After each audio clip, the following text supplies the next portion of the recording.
Welcome back to Vleeties. Thank you so much for joining me on this fine Tuesday evening.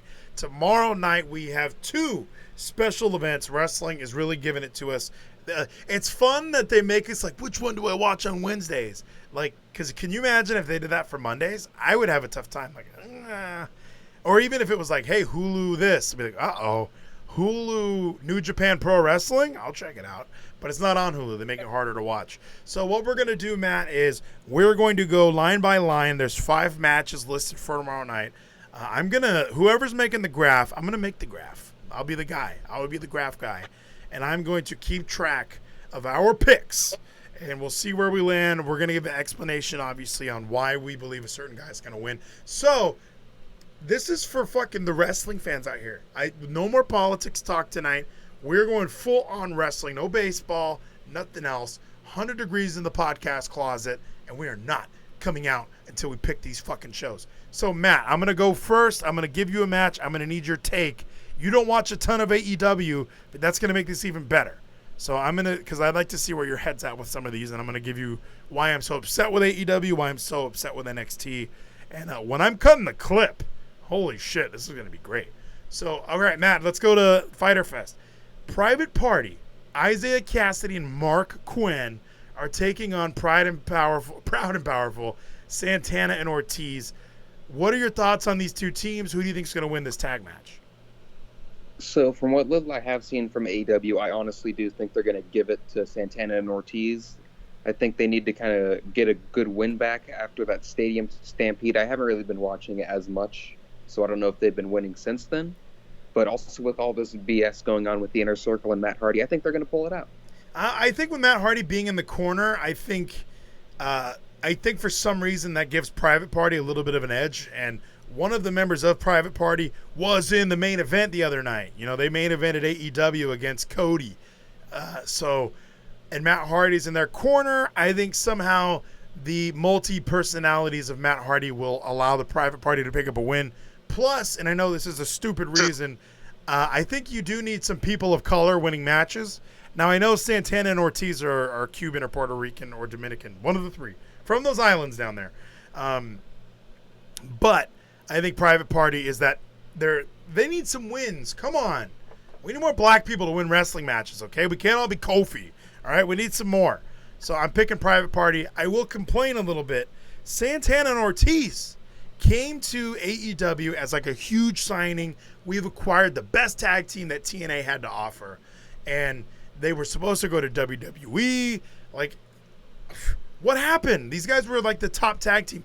I haven't seen them win a match in AEW unless it's against like two jobbers I've never heard of. So they're perfect for losing.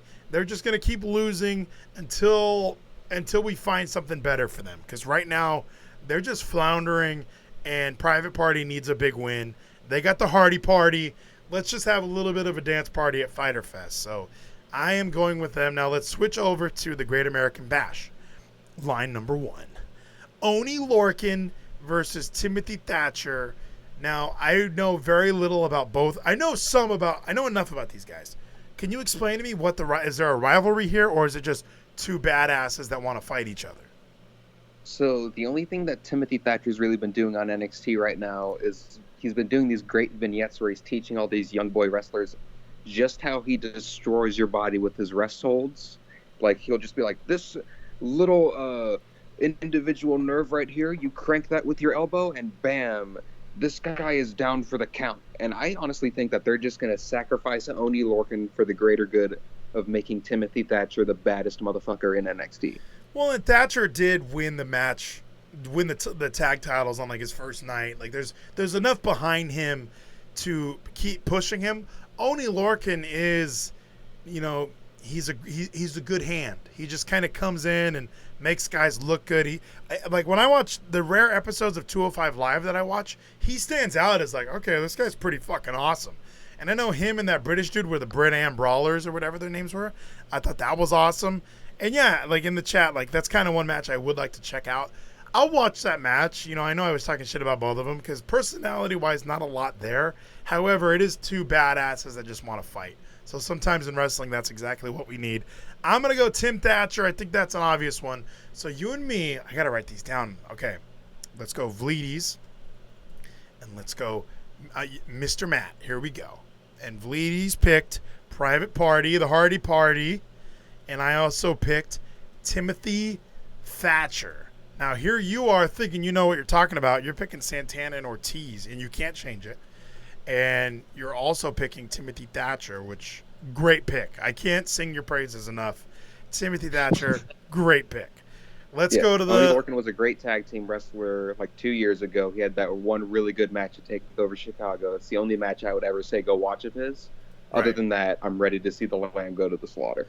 Yeah, he's a good hand. That's all you need to be. You can have good matches, but you're going to lose, and they'll have some. You'll do some backstage promos that might make us think you're going to win, but you're never gonna. Like, don't worry about it. Not a big deal. So let's go to match number. It's listed as number 4, but match number 2, the Jurassic Express, Jungle Boy and Luchasaurus taking on Maxwell, Jacob Friedman, MJF, and Wardlow. 2 small guys with their big heavies next to them. I'll go first, and maybe that'll sway you because you don't watch AEW. So I am picking MJF and Wardlow for simple reasons. Jurassic Express is the fun team. They have a fun gimmick with like the dinosaur thing and the jungle guy.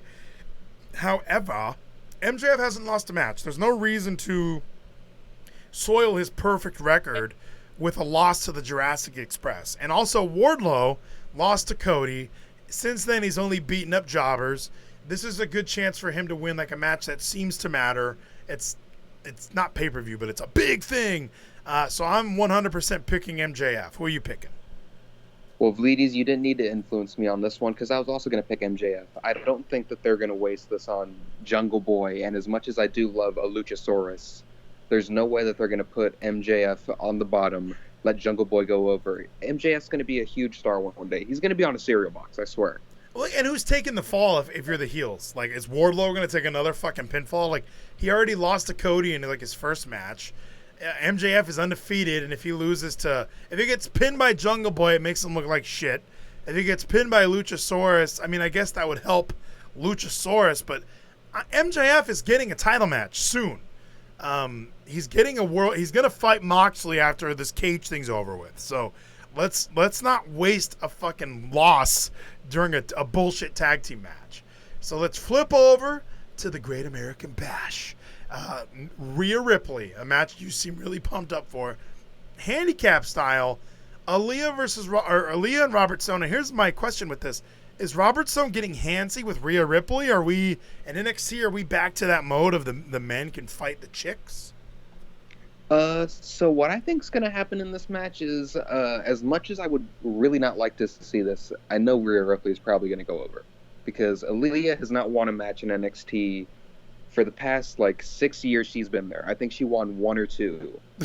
But the only reason Robert Stone's in this match is because he threw a shoe at Rhea Ripley, and Rhea Ripley tried to whoop his ass, and he ran away too quick. And she's been throwing him in trash cans recently as well. So, as much as entertaining as it would be to see Rhea Ripley join the Robert Stone brand with Aaliyah and finally make her bigger than a one-named person who will job no matter where she goes, Rhea Ripley is going to win. Yeah, I'm picking Rhea Ripley. There's no reason you take... I mean, 2 months ago, Rhea Ripley was on a Charlotte level. She was on an Io Shirai up here, upper echelon of talent level. There's no reason to have her lose to Aaliyah. It doesn't make sense. There's no reason to put Rhea Ripley through that. This is clearly a placeholder feud until we can get her back to the important stuff. Now, however, if she does lose, I think it would be fun to kind of make her go through that. This is my new manager. I hate this fucking guy. It might give her a little bit more personality that she needs to kind of become a Charlotte. Because, frankly, I thought her and Charlotte weren't done. I didn't know we were moving on. It was like, okay, cool. She lost to Io, and it's all gone. All water under the bridge. I thought they got the belt off of Charlotte, so it would just be fucking Charlotte and Rhea Ripley. So I'm confused why that went down the way it went. But no more females on the AEW side. Hikaru Shida, the champion, the Kevin Scampoli screensaver, is taking on Vleeties screensaver Penelope Ford. Now, I'll go first. This is AEW. This is my territory. Hikaru Shida is just going to win in 5 minutes. It's going to be a real quick match. Sometimes in AEW they do picture in picture where like this match is going to take a while. Watch it in the corner. They're not even going to have time for that. It's going to end. It might end as they're saying, we're going to go picture in picture. We'll be right back. We're going picture in picture. And then it's over. So Hikaru Shida, Penelope Ford's a jobber. This is going to be great. Yeah, I mean, if Penelope Ford dyed her hair brown, got a fixed leg, and renamed herself Britt Baker, I might be thinking something different. But no, she's not going to win this match. It's going to be Hikaru Shida. She's going to keep going on. That's about it. Did you ever think her name was Hiroku Shida? I thought it was Hiroku Shida for the longest fucking time. So I don't know if that's me being, that's an unconscious racist of me to just assume, yeah, it's a Japanese name. Hiroku, Hikaru, whatever. Like, did you ever think her name was not Hikaru? I thought her name was like Hiroku or something like that. Remember Hiroko? What did you say? Remember Hiroko in WWE, Kenzo Suzuki's Bay? You were probably just 2 years old when that happened. Roderick Strong, Dexter Lumis, strap match. Now, I want to hear your pick because I'm leaning one way super heavy, but the wrestling fan of me is kind of going, that would never happen. What do you think? This is honestly a hard match for me to decide because I really love the Undisputed Era, as stupid as they can be. I do love every single guy in that faction, even though they're heels. But I think they do need to start getting more talent in the NXT like main event pool, and I think Dexter Lumis could fit in there really well. He's the most unique guy in NXT because he doesn't talk at all, yet you know exactly what he's going to be doing. Right, and that's a good reason why that Dexter Lumis would win. Now, to me, it seems like this whole thing is obviously Dexter Lumis is going to win. New guy, they're giving him a push. He's been involved with the Undisputed Era. Roderick Strong is obviously afraid of him. It's kind of a fun angle. It's like a serial killer, Dexter. But every time I watch a Roderick Strong match, I'm like, why is this guy not winning all the time? Like, he's good in the ring. He's good on the mic. His character makes sense. I really like Roderick Strong. And he loses. I feel like he loses way more than he needs to or that he should. But it's a strap match. There's room for shenanigans. I'm picking Roderick Strong. And I might even watch this tomorrow, like, rooting for Roddy, because I really want him to win. I think he needs more big wins. Like maybe they can push him up to that main event level. You want to talk about another main eventer to feud with Adam Cole? Maybe Roderick one day turns on him or something. But we just can't keep having Roderick Strong lose matches because, it's not Adam Cole. It's not the tag team.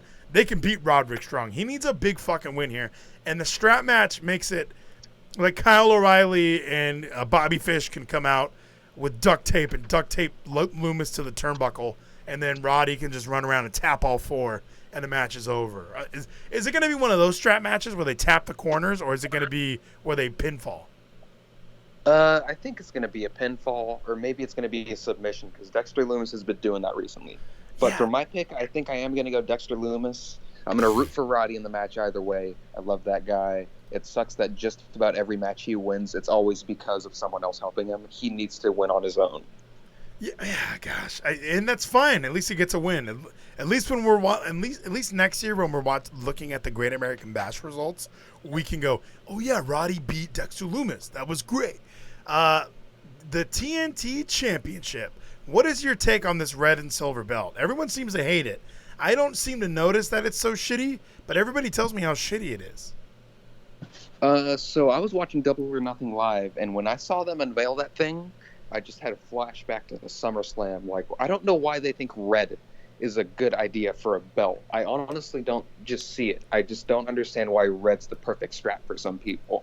I like a black, I like a gold, even a purple's pretty good when Sergeant Slaughter wears it.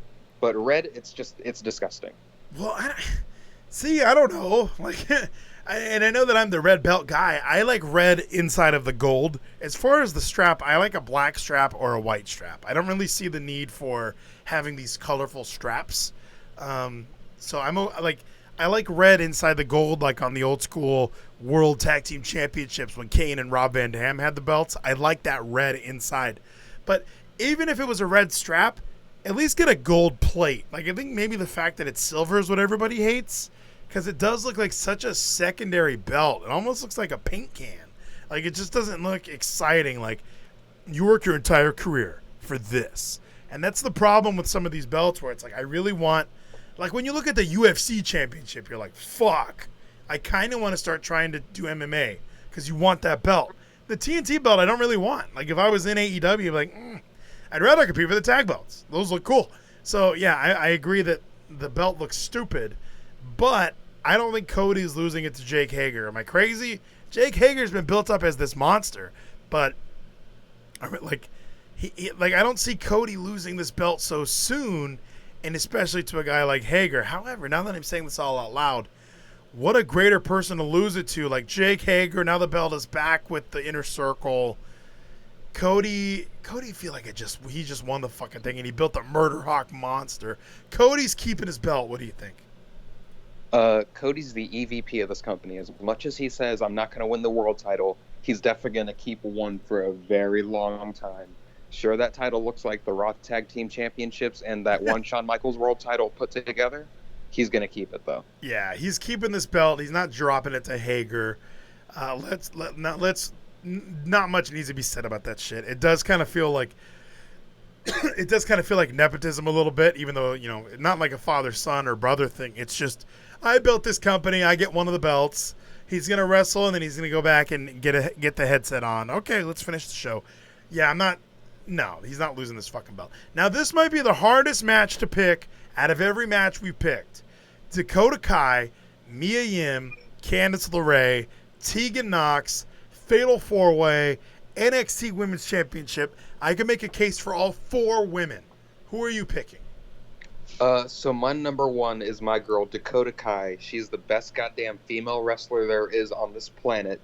No matter what she does, she's goddamn great at it. She betrayed her friend and got away with it. Who else can do that? It's Dakota Kai.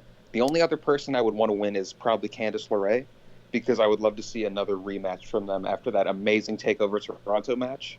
Oh my God, I want to see them like backflip off of a turnbuckle or something like that. And I think that's what we're getting. My pick is Candice LeRae. I think Candice LeRae and Johnny Gargano, I liked that dinner promo was incredible. That promo needs to amount to a title run. Like, I want them to like play clips of that dinner promo as she's getting ready to fight Io Shirai for the belt. They were friends at one point. So much is built into it. I love Tegan Nox though. I think she's the girl with the shiniest wizard. I think that's a fun like name for a move, or at least like just a funny thing to have. Like, because yeah, it's a dumb name like the Shining Wizard, and she's taking it and making it even sillier. The shiniest wizard. Like, I really like that. That's her gimmick. I love Dakota Kai. Dakota Kai is, you're right. She's this heel female that we're supposed to not like, but it's impossible to not like her because she's very good looking. She's very talented. She has that Raquel. What's the chick's name? Raquel Gonzalez. Raquel Gonzalez. She's like a female Kane. She's a beast. But and I could see Dakota having a title run. I just don't know if she's gonna get there before Candice does. I think Dakota Kai has more things to do. And Mia Yim is, Jade from the Dollhouse in TNA. This is kind of her big time. Like, she hasn't really. I've always kind of wondered, when is she gonna. She might be one of these females that never wins the NXT Women's Championship, but she's on SmackDown next Friday. Does that make sense? Like, she might be above NXT belts in a way. Or am I just crazy? Am I gassing her up too much? You're comparing her to Matt Riddle, which I can't say is a bad comparison, but personally, I don't like Mia Yim. Honestly, I would rather put Shotzi Blackheart in there. Ugh. Sure, she's kind of stupid, and I hate when she Gross. talks. That's the worst thing you ever said. But she's like the female Jeff Hardy. I swear to God, she will jump off something and break her back and still keep going. I watched her do something, and yeah, I watched her do like a dive and missed, and she crashed through like 2 chairs. And that's fun. But Shotzi Blackheart is the worst name for a wrestler in the history of naming wrestlers. She might as well come out and go, I'm the Viking Experience. Like, it's just such a dumb name. Like, Shotzi Blackheart. Like, does she explain the origin of her name? Is she Finn Balor telling me she's a Demon King? Why is she Shotzi Blackheart?